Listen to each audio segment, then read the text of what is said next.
Kitchen एक ऐसी जगह है जहाँ पर हम होम मेकर्स का सबसे ज़्यादा वक्त जाता है। सामान भी किचन में ज़्यादा होता है। ऐसे में किचन की क्लीनिंग का काम भी बढ़ जाता है। इसलिए हमें अपने डेली रूटीन में ऐसी हैबिट अपनानी चाहिए जिससे हमारा किचन में काम करने का वक्त कम हो जाए और हमारा किचन हमेशा क्लीन और ऑर्गेनाइज रहे। तो आज कुछ ऐसे ही टिप्स मैं आपके साथ शेयर कर रही हूँ जिससे हमारे क्लीनिंग के काम करने का वक्त कम हो जाएगा। Hello friends, welcome back to my channel. अगर हम दाल चावल कुकर में ही बना लेते हैं तो एक साथ हमारे दो काम हो जाते हैं। कुकर का इस्तेमाल जितना हो सके उतना करें, इससे हमारा खाना बनाने का वक्त बच जाता है। आज मुझे चावल नहीं बनाने थे इसलिए मैंने कुकर में दाल चढ़ा दी है। साथ में थोड़ा सा नमक और थोड़ा ऑयल डाल दिया है। इससे दाल का पानी ऊपर नहीं आएगा, जिससे कुकर ऊपर से खराब नहीं होगा। साथ में गैस स्टोव भी खराब नहीं होगा, तो दोनों की क्लीनिंग करने का हमारा वक्त बच जाएगा। एक सीटी हो जाने पर गैस की फ्लेम को हमें लो कर देना है और 5 से 10 मिनट के लिए लो फ्लेम पर ही अगर हम दाल को पकने देते हैं तो दाल बहुत अच्छे से पक जाती है और हमारे एलपीजी गैस की बचत हो जाती है। आज मैं सोयाबीन की बड़ी बना रही हूँ, तो गैस स्टोव पर एक सॉस पैन रख दिया है और उसमें पानी ले लिया है। उसमें हम बड़ी डाल देंगे,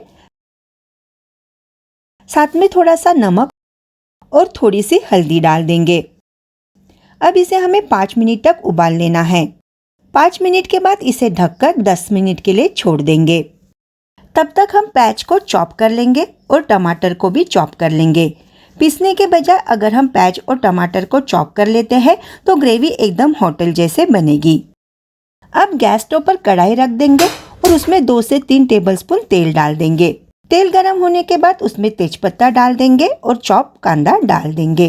जब भी हम सब्जी बनाते हैं तो तड़का लगाते वक्त या सब्जी पकते वक्त उसका मसाला और ग्रेवी उछलकर बाहर आती है, जिससे हमारा कुकटॉप या स्लैब भी खराब होता है। इसलिए सब्जी बनाते वक्त पॉट के ऊपर लिड ज़रूर रखें, जिससे ऑयल बाहर नहीं आएगा और हमारा क्लीनिंग का काम थोड़ा कम हो जाएगा। प्याज अब अच्छे से गोल्डन ब्राउन हो चुका है। अब इसमें हम 1 टीस्पून अदरक लहसुन की पेस्ट डाल देंगे। अब इसे भी 1 मिनट तक अच्छे से भून लेंगे। अब इसमें चॉप किया हुआ टमाटर डाल देंगे। अब टमाटर को भी हम 1 से 2 मिनट के लिए अच्छे से गलने तक पका लेंगे। खाना बनाते वक्त यूज़ किए हुए स्पून हम घाई गड़बड़ी में गैस स्टोव या काउंटर टॉप पर ही रख देते हैं, जिससे गैस स्टोव और काउंटर टॉप खराब हो जाता है और उनका क्लीनिंग का काम बढ़ जाता है। इससे अच्छा आप स्पून को एक प्लेट में या ट्रे में रखेंगे तो आपका क्लीनिंग का काम कम हो जाएगा। चलिए, टमाटर अब अच्छे से पक चुका है। अब इसमें हम कुछ सूखे मसाले ऐड कर देते हैं। 1/4 टीस्पून हल्दी पाउडर डाल देंगे, 1 टीस्पून लाल मिर्च का पाउडर, 1 टीस्पून धनिया पाउडर, 1/4 टीस्पून जीरा पाउडर और 1/4 टीस्पून हम गरम मसाला डाल देंगे। सूखे मसालों को अब हम अच्छे से भून लेंगे। 1 मिनट तक सूखे मसालों को भून लिया है। अब इसमें हम थोड़ा सा पानी डाल देंगे ताकि मसाले जले ना। सोयाबीन का पानी मैंने एक छन्नी में निकाल लिया है। अब इसे हमें हाथों से दबाकर इसका एक्स्ट्रा का पानी निकाल लेना है। सूखे मसाले अब अच्छे से पक चुके हैं। टमाटर भी अच्छे से गल चुका है। अब यहाँ पर मैं 4 से 5 काजू की पेस्ट डाल रही हूँ। अच्छे से मिला लेंगे और फिर से 1 से 2 मिनट तक इसे हम पकने देंगे। मसाला अब अच्छे से भून चुका है। अब इसमें हम सोयाबीन की बड़ी डाल देंगे। स्वादानुसार नमक डाल देंगे। ध्यान में रखिए, हमने उबालते वक्त भी नमक डाला हुआ है। 1 मिनट तक मसाले के साथ अच्छे से भून लेंगे और इसमें हमें कितनी थिक ग्रेवी है उस हिसाब से पानी डाल देना है। खाना बनाते वक्त मसाले के छींटे गैस स्टोव और काउंटर टॉप के ऊपर उड़ ही जाते हैं, तो उसे तुरंत एक सूखे कपड़े से पोंछ ले। इससे वो जमेंगे नहीं और बाद में क्लीनिंग करते वक्त आसानी होगी।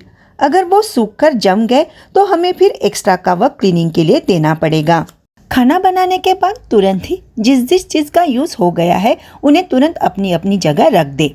मसाला डिब्बा जिस पर हमारे हाथ लग जाते हैं तो उन्हें अच्छे से पोंछकर अपनी जगह रख दे। नमकदानी, ऑयल कंटेनर, इन्हें भी अच्छे से पोंछकर रख दे। इस तरह के प्लास्टिक के लिड के ऊपर टिश्यू पेपर या ब्राउन पेपर को रखें ताकि एक्स्ट्रा का तेल पेपर पर आ जाएगा और हमारा ऑर्गेनाइजर खराब नहीं होगा, तो उसकी क्लीनिंग हमें बार बार करनी नहीं पड़ेगी। पहला पेपर ऑयली हो जाने पर निकालकर दूसरा पेपर लगा देना है। इस तरह से हम अपने क्लीनिंग के काम और वक्त दोनों कम कर सकते हैं।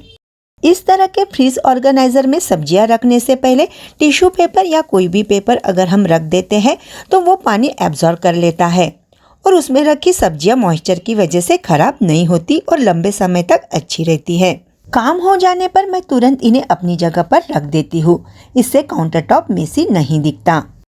अब सब्जी भी बन गई है। अब इसमें कटा हुआ हरा धनिया और 1/4 टीस्पून गरम मसाला डाल देंगे। अच्छे से मिला देंगे और गैस की फ्लेम को बंद कर देंगे। गैस स्टोव और काउंटर टॉप की क्लीनिंग रोज ज़रूर करें। उसके लिए पानी में लिक्विड सोप मिलाकर रख दें। इससे बहुत अच्छे से क्लीनिंग हो जाती है। अगर हम रेगुलर काउंटर टॉप और गैस स्टोव की क्लीनिंग करते हैं तो हमें बार बार इसकी डीप क्लीनिंग करने की ज़रूरत नहीं पड़ती। डेली इसकी अच्छे से क्लीनिंग होने से हमारा गैस स्टोव और काउंटर टॉप हमेशा चमकता हुआ रहता है। जो वर्किंग वुमेन होती है उन्हें घर के कामों के लिए ज़्यादा वक्त नहीं मिलता। डेली डस्टिंग करना उन्हें पॉसिबल नहीं होता या किसी को डस्टिंग करना बोरिंग लगता है। तो आप अपने घर के सामानों को कवर करके रखें जिससे आपको बार बार डस्टिंग करनी नहीं पड़ेगी। कवर के लिए आप पुरानी बेडशीट या टॉवेल का यूज़ कर सकती है। तो फ्रेंड्स, आई होप आज का ये वीडियो आपको पसंद आया होगा। फिर मिलते हैं नेक्स्ट वीडियो में। Bye bye. Thank you.